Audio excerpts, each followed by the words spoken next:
दिल्ली में राष्ट्रीय लोकतांत्रिक गठबंधन की बैठक, पीएम समेत 38 दलों के नेता कर रहे हैं शिरकत।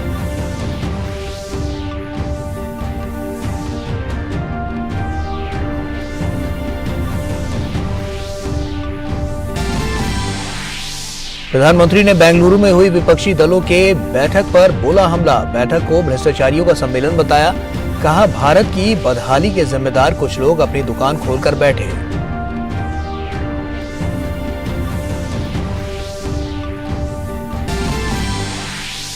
बेंगलुरु में संयुक्त विपक्ष की दूसरे दिन की बैठक में विपक्षी दलों ने यूपीए का नाम बदल कर दिया।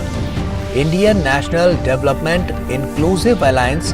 कांग्रेस समेत कुल 26 दल के नेता हुए शामिल।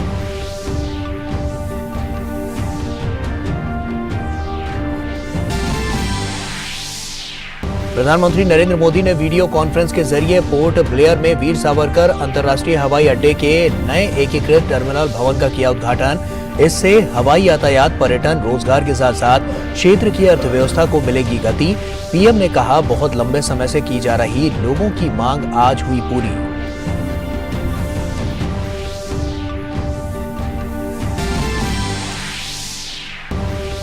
भूमि अभिलेखों के पूर्ण डिजिटलीकरण के लिए 68 जिला अधिकारियों और 9 सचिवों को राष्ट्रपति द्रौपदी मुर्मू ने दिया भूमि सम्मान 2023। कहा, डिजिटल इंडिया की मजबूती के लिए भूमि अभिलेखों का डिजिटल पंजीकरण करना होगा अनिवार्य।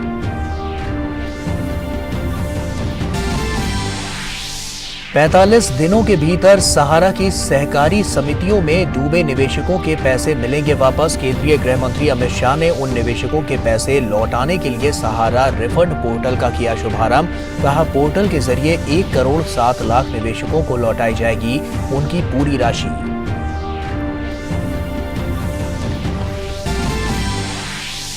और भारत की 4 दिवसीय दौरे पर नई दिल्ली पहुंचे अर्जेंटीना के रक्षा मंत्री जॉर्ज एनरिक कायाना ने रक्षा मंत्री राजनाथ सिंह से की मुलाकात। द्विपक्षीय रक्षा संबंधों को मजबूत करने पर हुई बातचीत। मुलाकात से पहले राष्ट्रीय समर स्मारक पर शहीद सैनिकों को दी श्रद्धांजलि।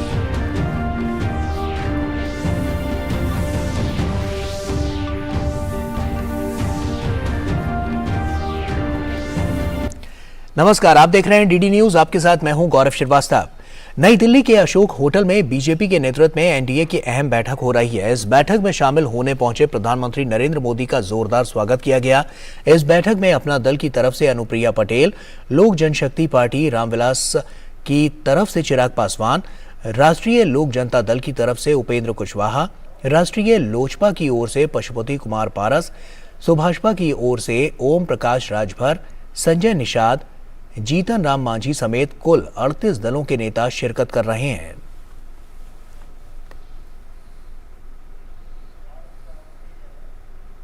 और वहीं विपक्षी दलों की दूसरे दिन की बैठक आज बेंगलुरु में हुई। 2024 के आम चुनाव के लिए विपक्ष के 26 दल एक साथ आए हैं। बैठक में विपक्षी दलों के गठबंधन का नाम इंडिया तय किया गया है। इसका full form Indian national developmental inclusive alliance है। इसका ऐलान कांग्रेस अध्यक्ष मल्लिकार्जुन खड़गे ने विपक्षी दलों की प्रेस कॉन्फ्रेंस में किया।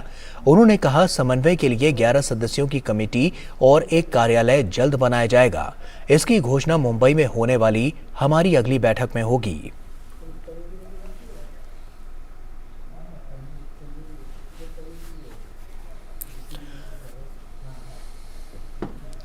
राष्ट्रीय जनतांत्रिक गठबंधन यानी एनडीए की बैठक दिल्ली के अशोका होटल में शुरू हो चुकी है। इस बैठक में बीजेपी अध्यक्ष जेपी नड्डा, प्रधानमंत्री नरेंद्र मोदी समेत एनडीए घटक दलों के वरिष्ठ नेता शामिल हो रहे हैं। बैठक में क्या कुछ चल रहा है, इसका जायजा लिया हमारे संवाददाता राजेश राज ने। राष्ट्रीय जनतांत्रिक गठबंधन यानी एनडीए की बैठक भारतीय जनता पार्टी के राष्ट्रीय अध्यक्ष जेपी नड्डा के नेतृत्व में शुरू हो चुकी है। इस बैठक में देश के प्रधानमंत्री नरेंद्र मोदी, गृह मंत्री अमित शाह समेत पार्टी के कई वरिष्ठ नेता शामिल हो रहे हैं, जबकि एनडीए के 38 दलों के नेता भी इस बैठक के हिस्सा हैं। बिहार के पूर्व मुख्यमंत्री जीतन राम मांझी, महाराष्ट्र के मुख्यमंत्री एकनाथ शिंदे समेत अनेक नेताओं ने प्रधानमंत्री नरेंद्र मोदी का जोरदार अभिनंदन किया। माना जा रहा है कि जिन 38 दलों को भारतीय जनता पार्टी ने एनडीए में शामिल होने का, उन्हें इस बैठक में शामिल होने का न्योता दिया। वो तमाम दल के जो बड़े चेहरे हैं वो इस बैठक में शामिल हो रहे हैं। बिहार से उपेंद्र कुशवाहा, जीतन राम मांझी, चिराग पासवान, पशुपति कुमार पारस, उत्तर प्रदेश से ओम प्रकाश राजभर, संजय निषाद, अनुप्रिया पटेल समेत अनेक राज्यों के छोटे बड़े दलों के नेताओं की मौजूदगी में इस बैठक का आयोजन किया जा रहा है। अब देखना होगा कि प्रधानमंत्री नरेंद्र मोदी क्या कुछ इस अपने संबोधन में कहते हैं। एक तरफ विपक्षी पार्टियों की बैठक जो है वो बेंगलुरु में चल रही है और नए गठबंधन का इजाद हो चुका है। नया नाम है इंडिया वर्सेस एनडीए की अब लड़ाई होगी और इंडिया की जो बैठक चल रही है उस बैठक पर तमाम लोगों की नजरें हैं। निश्चित तौर पर प्रधानमंत्री नरेंद्र मोदी कुछ न कुछ इस बैठक पर कमेंट करेंगे और सभी लोगों की नजरें पीएम मोदी के संबोधन पर टिकी रहेंगी। कैमरामैन सुनील और अपने सहयोगी शैलेंद्र मिश्र के साथ राजेश राज, डीडी न्यूज, दिल्ली। और वहीं विपक्षी दलों की बैठक पर प्रधानमंत्री नरेंद्र मोदी ने जोरदार हमला किया है। प्रधानमंत्री ने कहा कि भारतीयों में सामर्थ्य की कभी कोई कमी नहीं रही, लेकिन परिवारवादियों ने अन्याय किया है। उन्होंने विपक्षी एकता की कोशिशों पर यह कहकर करारा वार किया कि देश की बदहाली के लिए जिम्मेदार लोगों ने अपनी दुकान खोली है। उन्होंने बेंगलुरु में विपक्षी जुटान पर कहा कि माल कुछ है, हाल कुछ है, लेबल कुछ है और सच्चाई कुछ और ही है। आज देश के लोग 2024 चुनाव में फिर एक बार हमारी सरकार वापस लाने का मन बना चुके हैं, निर्णय ले चुके हैं। ऐसे में भारत की बदहाली के जिम्मेदार कुछ लोग अपनी दुकान खोलकर बैठ गए हैं। इन्हें देखकर मुझे एक कविता की कुछ पंक्तियां याद आती है। एक कवि महाशय ने अवधी में लिखा था, ये अवधी भाषा में लिखी गई कविता है। गायित कुछ है, हाल कुछ है, लेबिल कुछ है, माल कुछ है। 24 के लिए 26 होने वाले राजनीतिक दलों पर यह बड़ा फिट बैठता है। गायित कुछ है, हाल कुछ है, लेबिल कुछ है और माल कुछ है।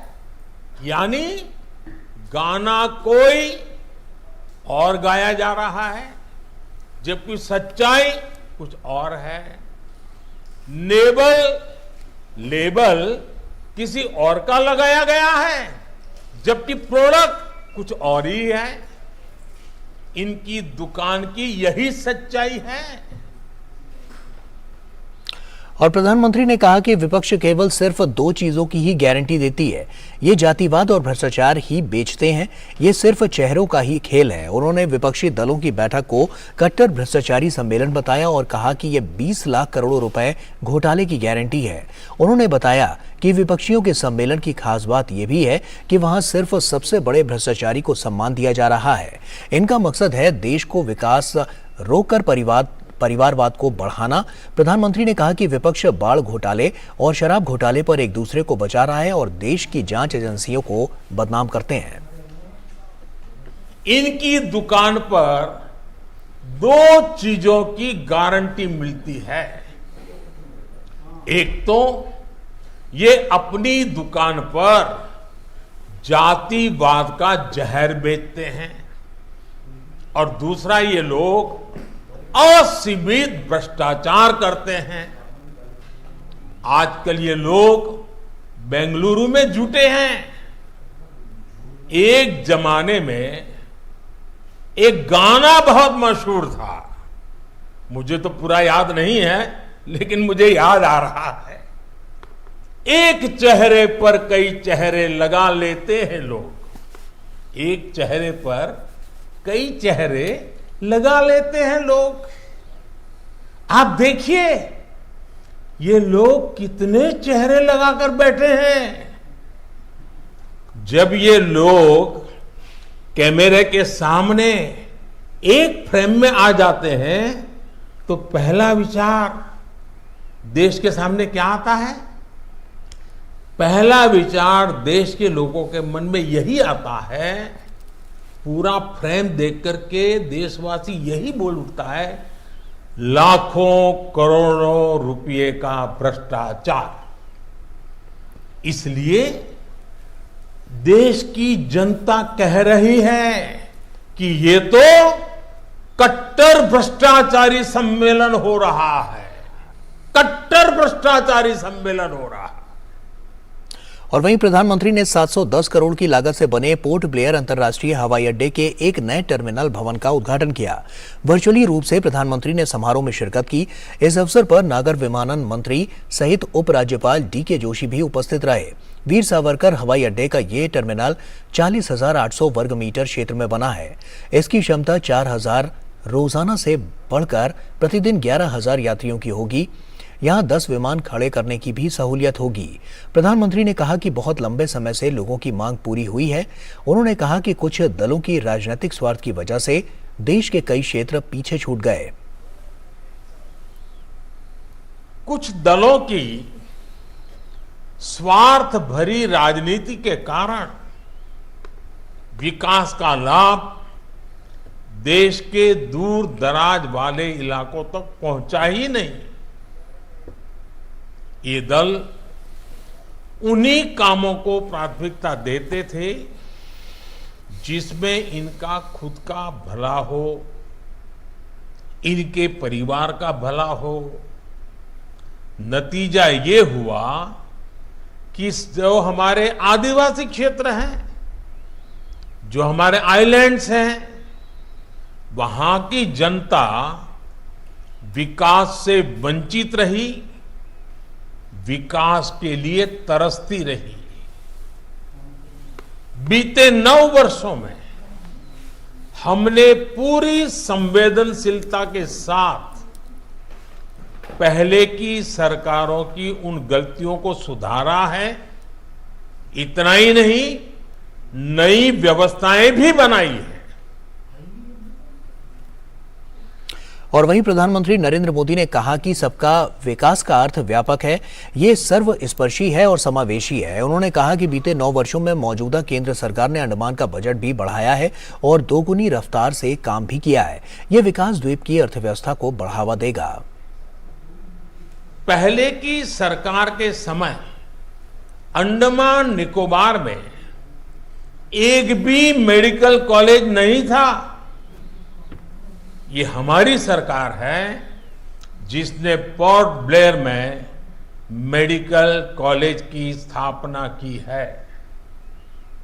पहले की सरकार के समय अंडमान निकोबार में इंटरनेट सैटेलाइट के भरोसे ही था।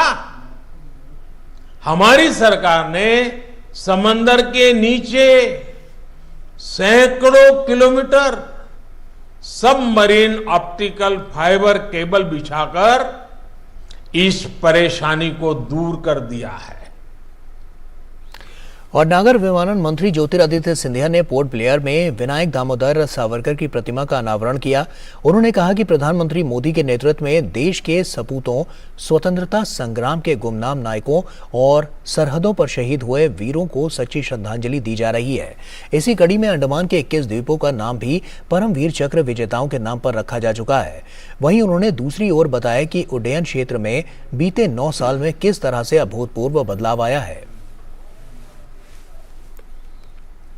प्रधानमंत्री जी के नेतृत्व में नागर विमानन क्षेत्र में एक नई तीव्रता और एक नई तेजी आई, जहां 66 वर्षों में देश में केवल 74 एयरपोर्ट, आज प्रधानमंत्री जी के नेतृत्व में 74 अतिरिक्त एयरपोर्ट बनकर 148 एयरपोर्ट आज देश में बन चुके। जहां देश में केवल 2013-14 में 6 करोड़ घरेलू यात्री थे, आज उसी भारत में 14.5 घरेलू यात्री मतलब 130% की वृद्धि हुई है।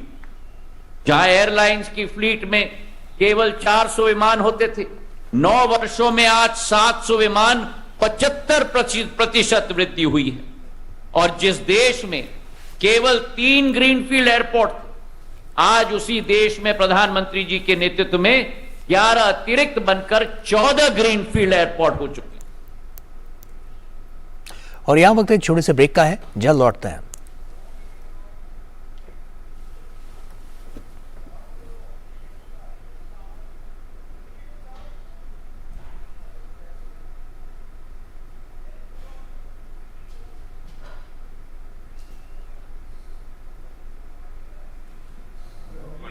देश के करोड़ों परिवारों ने आयुष्मान भारत प्रधानमंत्री जन आरोग्य योजना के अंतर्गत 5 लाख रुपए तक का मुफ्त उपचार का वरदान पाया है। अपने परिवार के स्वास्थ्य सुरक्षा की गारंटी के लिए आज ही 14555 पर कॉल करें और अपने नजदीकी सूचीबद्ध अस्पताल या CSC केंद्र पर जाकर आयुष्मान कार्ड बनवाएं। तो ब्रेक के बाद एक बार फिर से आप सभी का स्वागत है। केंद्रीय गृह एवं सहकारिता मंत्री अमित शाह ने आज नई दिल्ली में CRCS सहारा रिफंड पोर्टल की शुरुआत की। सहारा की सहकारी समितियों में जिन निवेशकों के रुपए डूब गए थे, उन निवेशकों के रुपए लौटाने के लिए सहारा रिफंड पोर्टल का शुभारंभ हुआ। सहकारिता मंत्रालय ने गठन के बाद से ही प्रधानमंत्री नरेंद्र मोदी के मार्गदर्शन और गृह एवं सहकारिता मंत्री अमित शाह के नेतृत्व में देश में सहकारी आंदोलन को मजबूत करने और सहकारी समितियों के सदस्यों के हितों की रक्षा के लिए अनेक पहल की है। कार्यक्रम को संबोधित करते हुए केंद्रीय गृह एवं सहकारिता मंत्री अमित शाह ने कहा कि इस पोर्टल के अंतर्गत 1 करोड़ 7 लाख निवेशकों को पंजीकरण करने का अधिकार है। उनकी पूरी राशि लौटाई जाएगी। तो लगभग 1 करोड़ 7 लाख निवेशकों को ये पोर्टल के अंदर पंजीकरण करने का अधिकार है, जिनकी पूरी राशि लौटाई जाएगी। और कुल मिलाकर 4 करोड़ निवेशक हैं जिनको 10,000 रुपये तक की राशि प्रथम दृष्टि से उनको वापस दी जाएगी। और वहीं गृह मंत्री अमित शाह ने कहा कि इस पोर्टल में जो भी आवेदन ऑनलाइन पेश किया जाएगा उसका सत्यापन 30 दिनों के भीतर किया जाएगा। इसके बाद 15 दिन के अंदर SMS और पोर्टल के माध्यम से निर्णय की जानकारी दी जाएगी। उन्होंने कहा कि पूरे डेटा को ऑनलाइन कर दिया गया है। आज जो पोर्टल लॉन्च हुआ है, वो पोर्टल से लगभग 1 करोड़ निवेशकों को, क्योंकि हमने तय किया है कि पहले 10,000 रुपया तक की राशि को हम भुगतान करेंगे। जिनका 10,000 तक का निवेश है वो, और जितना भी निवेश हो उसमें से 10,000 रुपया, ये ट्रायल बेस है। और ये पोर्टल के माध्यम से इसको ऑनलाइन सबको निमंत्रित करेंगे। पूरे डेटा को ऑनलाइन कर दिया गया है चारों सोसाइटियों के, और सीरीज ऑफ मीटिंग कोऑपरेटिव मंत्रालय के, सहकारिता मंत्रालय के अधिकारियों ने की है। और उधर राष्ट्रपति द्रौपदी मुर्मू ने आज भूमि सम्मान 2023 प्रदान किए। ये सम्मान भूमि अभिलेखों के पूर्ण डिजिटलीकरण के लिए 68 जिला कलेक्टरों को और 9 सचिवों को दिया गया। केंद्रीय ग्रामीण विकास और पंचायती राज मंत्री गिरिराज सिंह ने कहा कि भूमि सम्मान योजना विश्वास और साझेदारी पर आधारित केंद्र राज्य सहकारी संघवाद का एक अच्छा उदाहरण है। इससे भूमि रिकॉर्ड और पंजीकरण की डिजिटलीकरण प्रक्रिया से भूमि विवादों से जुड़े लंबित अदालती मामलों को बड़े पैमाने पर कम करने में मदद मिलेगी। राष्ट्रपति ने कहा कि डिजिटल इंडिया को मजबूत बनाने की दिशा में हमें लोगों को भूमि का डिजिटल पंजीकरण कराने के लिए प्रेरित करना होगा। इसका सबसे बड़ा फायदा होगा भ्रष्टाचार पर लगाम, और किसी भी प्राकृतिक आपदा के समय में भी डेटा सरकार के पास होगा, जिससे भूमि के सही स्वामी को ही भूमि मिलेगी।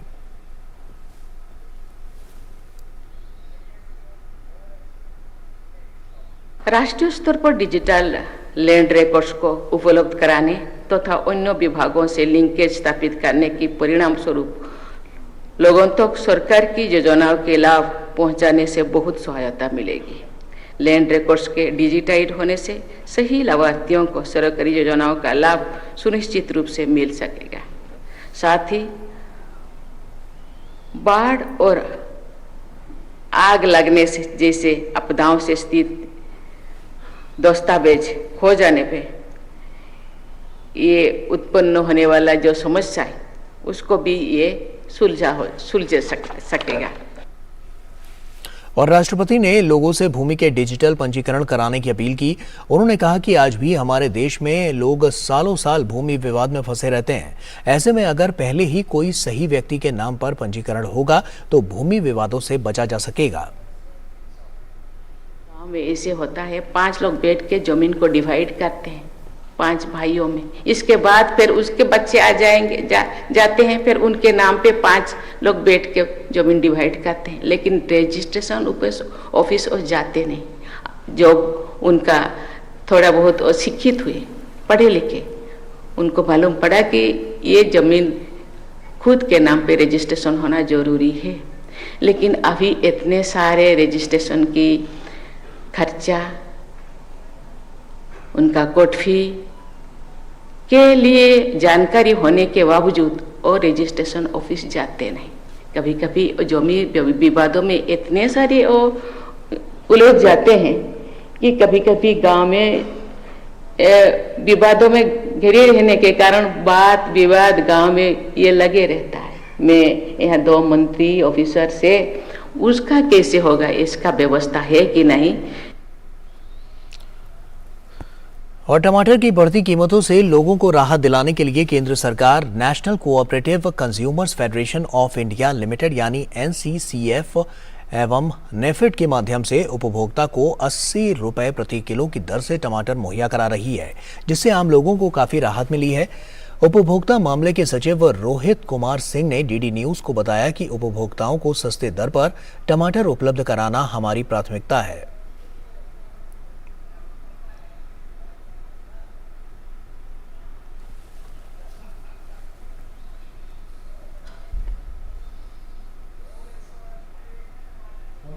हमारा विभाग लगभग 500 से ज़्यादा केंद्रों पर पूरे देश में रोज़ कीमतों की निगरानी करता है। तो हमने उससे यह छाटा कि किस किस जगह कीमतें ज़रूरत मतलब एक्सेसिवली रूप से बढ़ी हुई हैं। तो ऐसे स्थान जहां पर सस्ती दर में उपलब्ध था वहां से ले जाकर इन जगहों पर सप्लाई की जा रही, जिसमें दिल्ली, NCR, गुड़गांव, लखनऊ, कानपुर, इलाहाबाद, वाराणसी, पटना, मुजफ्फरपुर, आरा, अयोध्या, बाराबंकी, ये सारे स्थान हैं। तो उसमें पहले 90 रुपए पर, और उसके बाद जब हमारी इंटरवेंशन की वजह से प्राइसेस थोड़ी कम हुई तो परसों से हम 80 रुपए पर ये टमाटर सप्लाई कर रहे हैं। और वहीं दूसरी तरफ दिल्ली NCR में राष्ट्रीय कृषि सहकारी विपणन महासंघ के खुदरा आउटलेट पर चना दाल को भी सस्ते दाम पर बेचा जा रहा है। केंद्र सरकार द्वारा भारत दाल की शुरुआत कर उपभोक्ताओं को सस्ते मूल्य पर चने की दाल उपलब्ध कराना आम जनता को राहत देने के लिए एक बड़ा कदम है।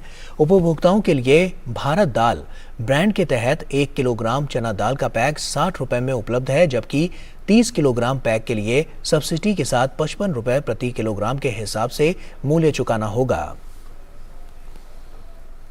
निर्णय लिया गया है माननीय गृह मंत्री जी की अध्यक्षता में, जो मंत्रिमंडल का समूह है उसके द्वारा, कि चने के का काफ़ी स्टॉक भी है, उसके कंजम्पशन को बढ़ावा दिया जाए। चने की दाल को, जो कि बहुत न्यूट्रिशियस भी है, जिससे स्वास्थ्य के बहुत लाभ भी हैं, उसको सस्ते दरों पर जनता को उपलब्ध कराया जाए। इसके 2 पहलू हैं। एक तो हमें पूरे दालों की जो व्यवस्था है उसमें आत्मनिर्भर होने में भी सहायता मिलेगी और हमें आयात पर निर्भरता कम होगी, और दूसरा जो पब्लिक है, उपभोक्ता है, उसको सस्ती दरों पर चने की दाल उपलब्ध होगी। और वहीं केंद्रीय सूचना एवं प्रसारण मंत्री अनुराग सिंह ठाकुर ने OTT के प्रमुख प्रतिनिधियों के साथ मुलाकात की। इस बैठक का सामग्री विनिमय, यूजर के अनुभवों, दिव्यांगों तक इसकी पहुंच को आसान बनाना और OTT प्लेटफॉर्म से जुड़े नवाचार और समग्र विकास को लेकर चर्चा हुई। OTT प्लेटफॉर्म के कारण सिनेमा, टीवी और ऑनलाइन के क्षेत्र में क्रांतिकारी बदलाव हुए हैं। इस प्लेटफॉर्म ने नई प्रतिभाओं को अपनी कौशल दिखाने के लिए दुनिया भर में नया मंच दिया है और क्षेत्रीय साग्रमी और विषयों को दुनिया के कोने कोने तक पहुंचाने का काम किया है। OTT प्रतिनिधियों की ये जिम्मेदारी और जवाबदेही है कि इसका उपयोग हमेशा रचनात्मक अभिव्यक्ति के रूप में अश्लीलता और दुरुपयोग का प्रचार न करे। OTT में देश की सामूहिक चेतना दिखे और सभी आयु वर्गों के लिए ये मनोरंजक होने के साथ शिक्षा प्रदान करने वाला और कुरीतियों के प्रति समाज को जागरूक करने वाला बने। हमारी सांस्कृतिक विविधता के प्रति भी संवेदनशील होना भी OTT प्लेटफॉर्म की जिम्मेदारी है और देश की रचनात्मकता का वास्तविक और सच्चा प्रतिबिंब ही है। सूचना और प्रसारण मंत्रालय इस दिशा में साझेदारी और एक दूसरे को आगे बढ़ाने में सहयोग देने की दिशा में तत्परता के साथ काम कर रहा है। केंद्रीय मंत्री सर्बानंद सोनोवाल ने मुंबई में 3 दिवसीय वैश्विक समुद्री शिखर सम्मेलन का उद्घाटन किया। सम्मेलन को संबोधित करते हुए उन्होंने कहा कि भारत ने बंदरगाह आधारित विकास के क्षेत्र में पिछले 9 सालों में प्रमुख उपलब्धियां हासिल की हैं और दुनिया भर में भारत ने एक प्रतिष्ठित स्थान हासिल किया है। मोदी सरकार के दृष्टिकोण को श्रेय देते हुए उन्होंने कहा कि सागरमाला, पीएम गति शक्ति और मास्टर प्लान उन परियोजनाओं में से एक है जो देश को विश्व गुरु के अपने प्राचीन स्थान को फिर से हासिल करने में सक्षम बनाने के प्रयास कर रहे हैं। साथ ही उन्होंने कहा कि आज दुनिया सतत शासन, आर्थिक विकास, जलवायु और समाधान के लिए भारत की ओर देख रही है। छत्तीसगढ़ के कांकेर में नक्सलियों के डिप्टी कमांडर सन्नू मंडावी ने आज बीएसएफ और पुलिस के सामने सरेंडर कर दिया। सरेंडर करने वाले नक्सली पर 3 लाख रुपए का इनाम था। वो मदनवाड़ा में हुए एसपी हत्याकांड सहित 45 जवानों की शहादत में शामिल रहा था। सन्नू मंडावी परतापुर इलाके में सक्रिय था और अपने साथ इंसास व SLR राइफल रखकर चलता था। सरेंडर के बाद सन्नू मंडावी ने बताया कि वो नक्सली संगठन में काफी परेशान हो गया था। सन्नू मंडावी नक्सली संगठन के मिलिट्री प्लाटून नंबर 5 के सेक्शन A का डिप्टी कमांडर था। नक्सली सन्नू मंडावी उर्फ शिवाजी वर्ष 2005 में बाल संगम के रूप में भर्ती हुआ था। केंद्रीय सूचना और प्रसारण मंत्री अनुराग सिंह ठाकुर ने आज सर्वश्रेष्ठ वेब सीरीज पुरस्कार की घोषणा करते हुए अपने ट्विटर हैंडल से ट्वीट करते हुए जानकारी दी। उन्होंने कहा कि मुझे सर्वश्रेष्ठ वेब सीरीज पुरस्कार की घोषणा करते हुए खुशी हो रही है। एफी गोवा में यह पुरस्कार OTT प्लेटफॉर्म पर एक मूल वेब श्रृंखला को दिया जाएगा जो मूल रूप से भारतीय भाषा में बनाई गई हो। इस पुरस्कार का उद्देश्य भारत के OTT क्षेत्र में निवेश के अवसरों को प्रोत्साहित करना और इसे बढ़ावा देना है। सरकार ने यह निर्णय लिया है कि इस वर्ष से शुरू होने वाले 54वें भारतीय अंतर्राष्ट्रीय फिल्म महोत्सव में यह पुरस्कार प्रति वर्ष प्रदान किया जाएगा।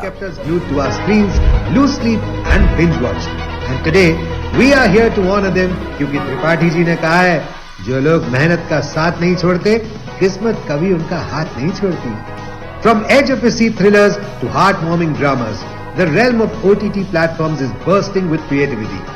Last year, a staggering 3,000 hours of fresh original content was produced exclusively for streaming platforms. Our stories are captivating the global audiences, putting Indian talent on the global stage. When a person sitting at the opposite end of the world is watching a story from a remote village in India, that connects us दिल से रे। और इसी प्रेम को अमर रखने के लिए भारत सरकार एक नई पहल कर रही है। As India's international gateway to entertainment, the International Film Festival of India provides recognition to the best of the best in the creative industry. For the first time in history, IFFI will showcase and award the best web series on an OTT platform. The award comes with a trophy, a certificate and a cash prize of 10 lakh rupees. और चक दे फटे। बस यही तो खूबसूरती है इस देश की, जितनी सारी भाषाएं उतना ज्यादा content. Along with recognizing and rewarding the exceptional talent, the Government of India aims to further promote OTT content in Indian languages. खूब भालो, aiming to ignite the Indian OTT revolution with unwavering support, incentives and investment opportunities where exceptional digital content thrives and triumphs. अब आप ये सोच रहे होंगे कि आपकी फेवरेट वेब सीरीज की लिस्ट तो काफी लंबी है, पर बाबू मशाय, जिंदगी बड़ी होनी चाहिए, लंबी नहीं। माफ कीजिएगा, थोड़ा इमोशन में बह गए, पर क्या करें, इतने OTT प्लेटफॉर्म्स और इतना अमेजिंग कंटेंट, आंखें तो भरी आती है। But Pushpa, I hate tears and I love awards. So join the revolution as we witness the triumph of the Indian OTT industry, where creativity knows no bounds and dreams come to life on every screen.